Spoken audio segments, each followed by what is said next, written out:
Good morning, everyone, and thank you all so much for being here. I'm excited today about the partnership that is taking place between the Alabama Department of Public Health, the Montgomery Housing Authority, and Alabama State University. Today, what you see here is a partnership that has come together to provide a service for our community, particularly a community that we sit in the midst of.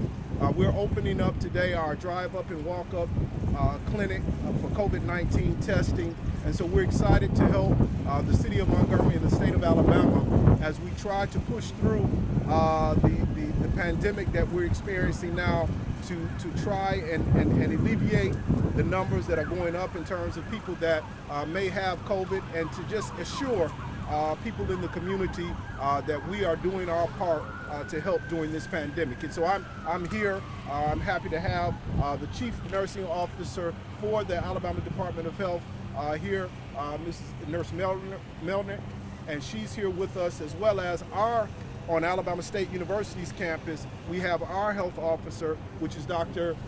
Lloyd Davis. And so she's here with us, and you will also hear from Mr. Duncan, who is Damian Duncan, who is the CEO of the Montgomery Housing Authority. So we're just excited about this day and want to make sure that everybody understands that it's all of our responsibility to take personal responsibility in how we push through this very critical time.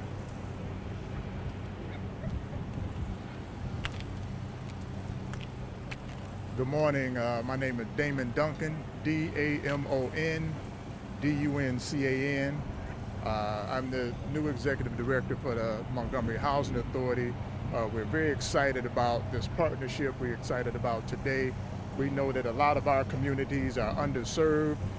We know communication and information is not readily available to the underserved communities. So as the new leader of the Housing Authority, we want to encourage the residents and the surrounding community to practice social distancing, continue the washing of their hands, wear your PPEs and masks as often as possible, because not only are you protecting yourself, but you're also protecting your neighbors as well. So we're just very excited today. We're excited for the testing. We're very, very excited to be a part of this illustrious panel here. Thank you for having me, and we wish you the best. Thanks.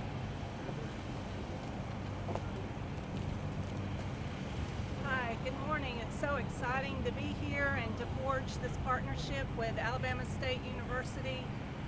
ADPH is about public health, and public health is going out into the community and reaching those vulnerable populations of people that are underserved, and we hope to provide testing in an effort to expand the testing capabilities in Alabama, to expand and the capacity as well, and to also educate the vulnerable populations about what they need to know about the disparities and to fight this COVID-19 pandemic. Thank you.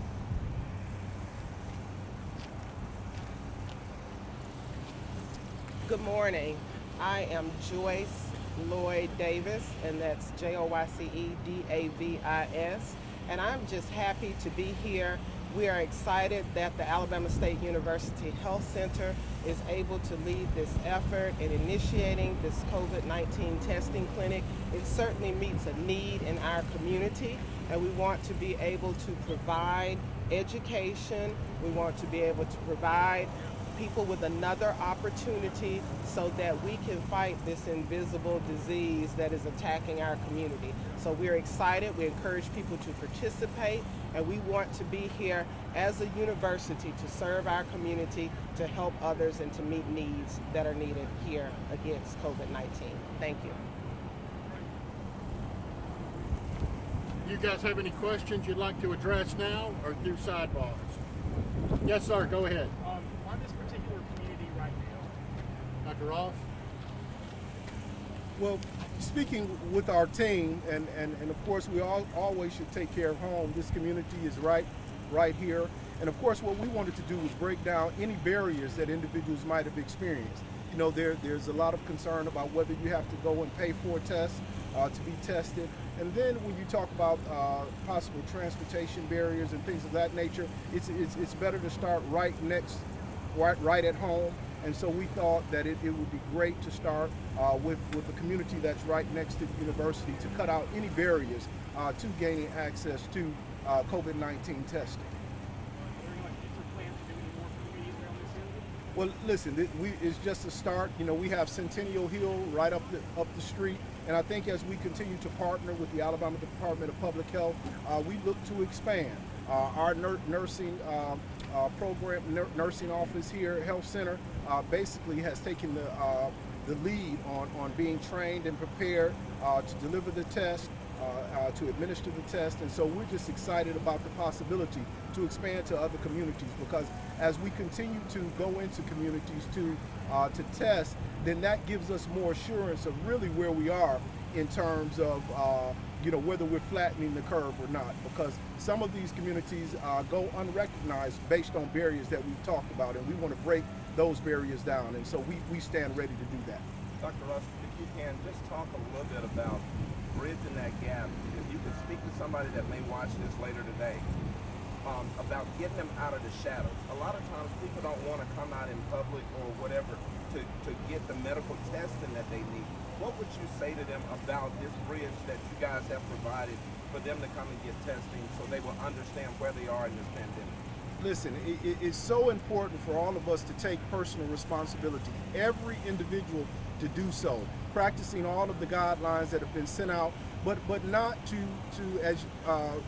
be in the shadows. Step out, call someone. Our call center is available here at our nursing center, the call center for the housing authority. So let someone know, because a lot of times we feel isolated and aren't communicating with people. But if we're ever going to get past this pandemic in a positive way, everyone is going to have to take personal responsibility, not be afraid to call for help. And we want to be here to provide that help. So I just encourage everyone to do so. Talk a little bit, if you can, initially when we first entered into COVID-19, we thought the African American community was one that had been misplaced, that it wasn't affecting. But as this thing continued to go on, we understood that it was the most impacted. Talk a little bit about that and the impetus for you guys to make sure, because you've always been at the front line of making sure the community was taken care of. Well, listen, and of course, when you talk about numbers can be manipulated. We are the smallest, only 20% of the population in the state of Alabama. But of course, when you put those numbers next to the cases, we seem to have a slightly higher death rate as well as rate of infection. But with that being said, in communities like Montgomery, Birmingham, Mobile, it's important that we try to get everyone tested. I mean, for a city that's almost 250,000 individuals and we've only achieved 3,000 or 4,000 tests, that's not enough. I think you've heard the national cry about more testing, and so we thought that if we could get involved to assist the Department of Public Health, to assist anyone who was going out to provide testing, we wanted to do so that we can see that number reduce rather than continue to increase and get the people the help that they need. For either one of the healthcare professionals, for those who may come to the testing, talk a little bit about the testing. Hi. We've expanded our criteria just as of yesterday, and especially the vulnerable population of African Americans, Hispanics, they can come and get tested. It consists of doing a nasal swab, and our testing goes to the state lab from this area, from this clinic site, and it takes about 4 days to get results back. About how long does it take for them to go through the entire process? Through the entire process today would take about 15 minutes. Dr. Davis, you want to talk about our process? How we came up with Certainly. So in the partnership, we received the training with the Alabama Department of Public Health, and so we are following the protocol that they put in place, and we have hopes of futuristically looking at that protocol and seeing if we have the opportunity to cultivate a protocol that's more of everyone else, because as the protocol certainly exists now, you have to present with the symptoms. There's a list of symptoms that have been expanded by the CDC, and if you meet the criteria, present with those symptoms, then you have the opportunity to be tested on site. And we're taking drive-ups, walk-ups. If you don't have a car, we don't want that to be a barrier. We don't want it to be a barrier of people having lack of knowledge and understanding of the test. So we want to make ourselves available for that educational piece as well. We want everyone ultimately to have access to testing in this community, because access is so important for us to fight this disease. Mr. Duncan, you want to finish it off and talk about Patterson Court, and will this perhaps continue with other housing authority complexes? Absolutely. We want to encourage as much testing as possible within our communities. We know oftentimes there are myths, social network starts to perpetuate rumors and myths and conspiracies and that sort of thing. And we just want to dispel that today. We want to encourage our residents to take advantage of these opportunities, because knowing is half the battle. Once we know, then we know how to go about what the medical professionals are saying in terms of isolation and getting treatment and that sort of thing. So we just want to encourage people to take advantage of this. We have reputable sources, trusted sources, and we just want to dispel any myths and rumors associated with the fact that there may be some conspiracy around testing and that sort of thing in the underserved communities. So we want to put that to bed and let you know that we stand with the health professionals, we stand with Alabama State University, and we stand on the principles of being safe, being healthy, and practicing social distancing. Thank you.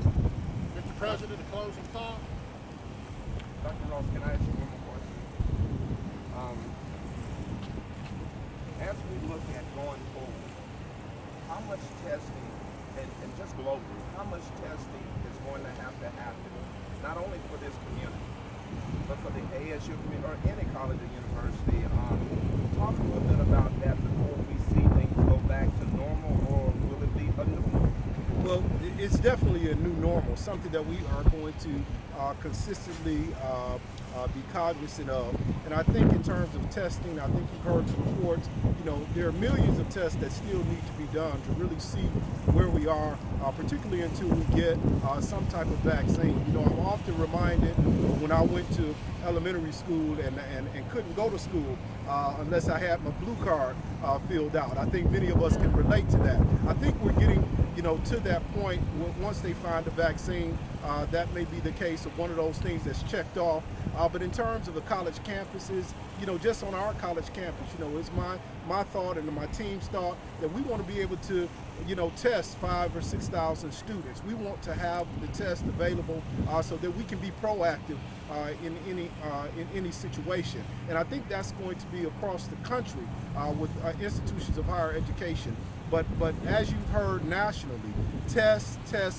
This is where we need to be going, not only as a community, but in the state and also in the nation. And so we're just happy to be a part of the solution to being able to go into our community and provide the necessary testing so that we can assist in determining where we are and how we proceed in the future. So I'm excited about the partnership, again, with the Department of Health, as well as the Montgomery Housing Authority.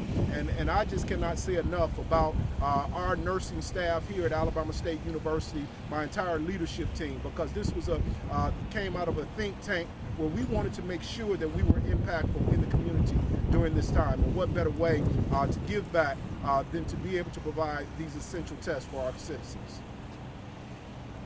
And thank you all so much, and thank you for the reporting that you do. Thank you, gentlemen.